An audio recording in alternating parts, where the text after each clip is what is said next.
Just like the commandments in the Bible, wealth has its own unique set of rules to govern us.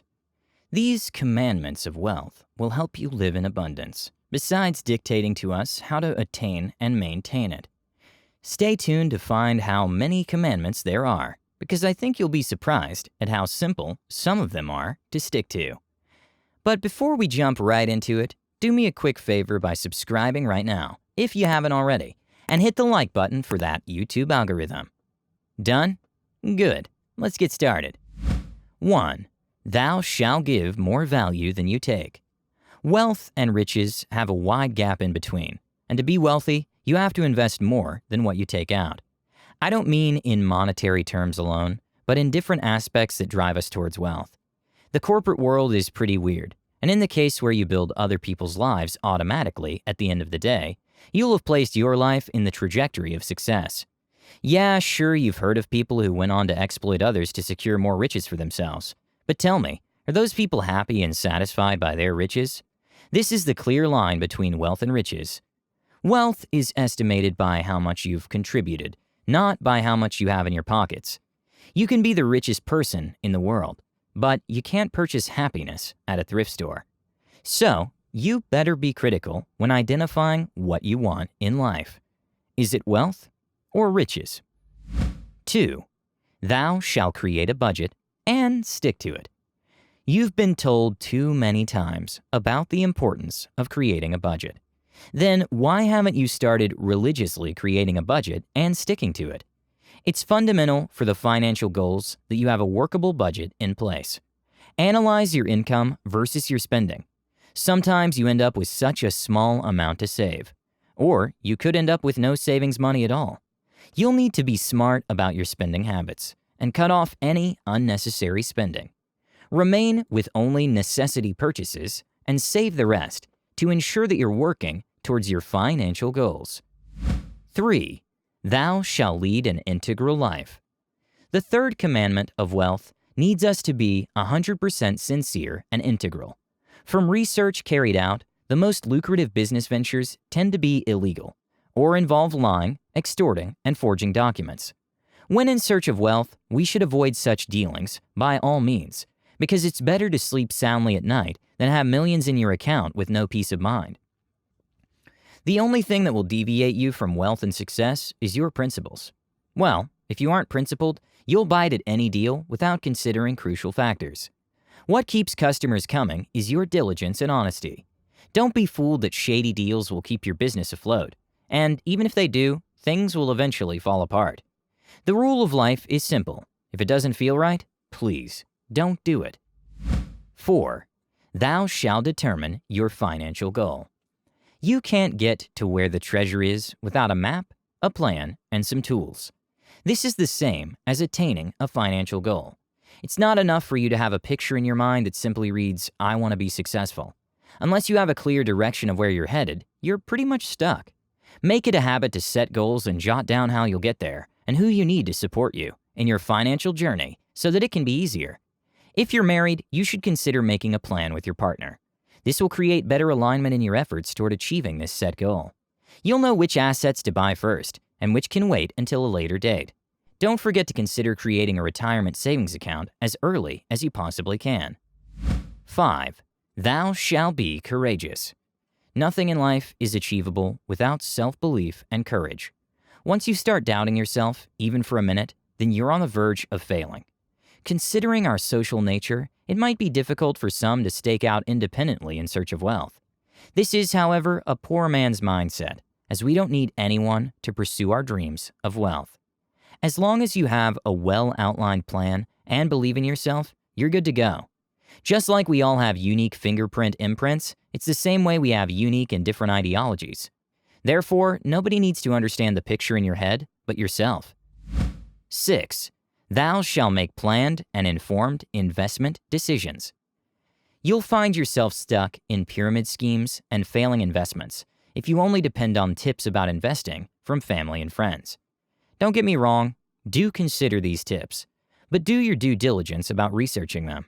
Find out if they're legitimate business ventures. Also, something to consider is how viable in the long run these tips are.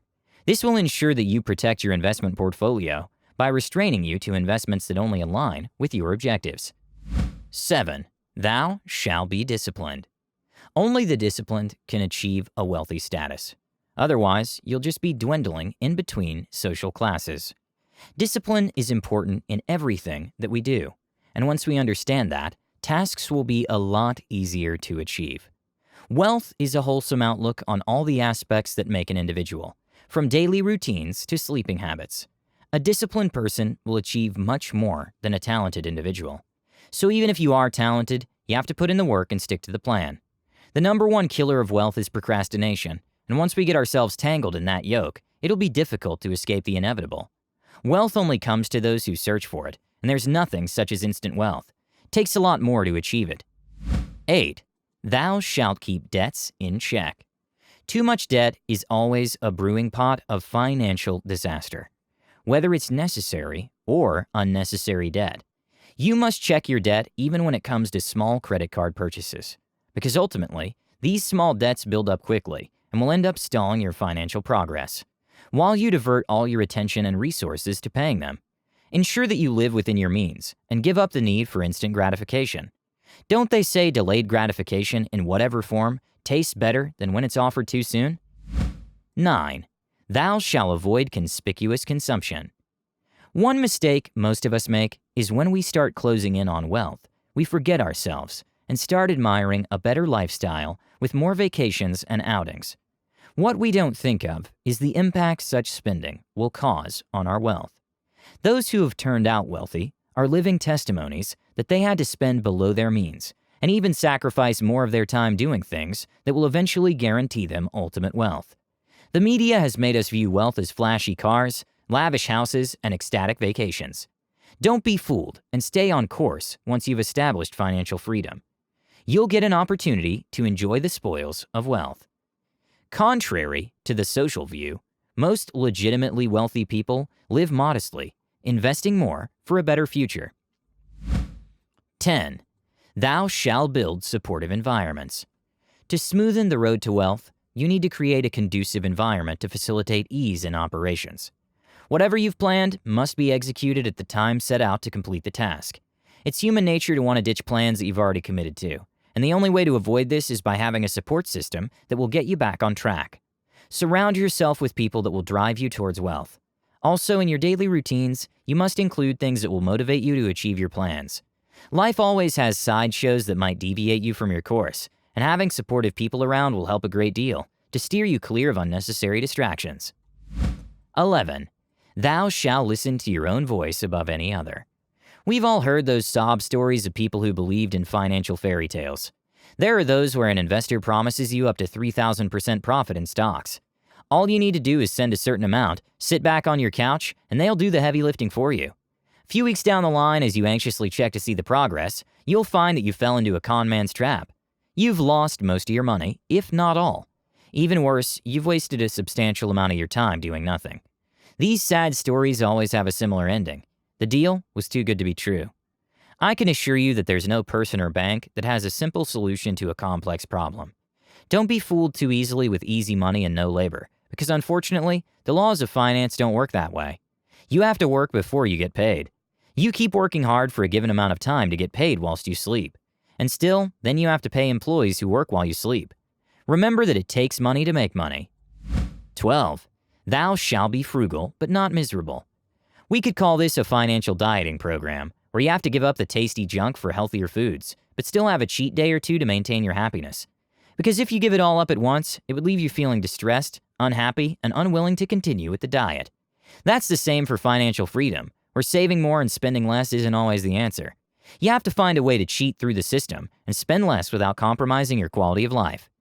Canceling all date nights with your wife in a bid to minimize spending may give you a bigger bank balance. But for sure, you'll have an unhappy spouse who tolerates the habit but can't stand it. Do you think that's a fair trade-off? Probably not, because who wants an unhappy missus? You could try having an appetizer at home before going to the restaurant. Then have your main meal on the date and skip the dessert, which you'll indulge in back home with dimmed lights and a romantic setup. You'll be smiling to the bank, and your better half will love you even more for finding such a great balance. 13. Thou shalt work as little as possible. Ever wonder what you'd do if you won the lottery? I bet some of your answers include things like paying debt, taking care of your parents, vacations, or even donating more. Now, did you know you can achieve all these things without winning any lottery? My point is that you get a more in-depth understanding of what you'd be doing with your life if you didn't see money as an obstacle. As with work, you'll be drained, picking jobs that serve as only money-generating sources. You must risk choosing a path that's fulfilling for you even if it didn't pay you anything. So work in this context means doing something that you have to do. It's not what you want to do, but at the end of the day, it puts food on the table. If you had another option, you probably wouldn't be doing the said work either. My parting shot is, since we spend a big part of our lives looking for how to make ends meet, I dare you not to work.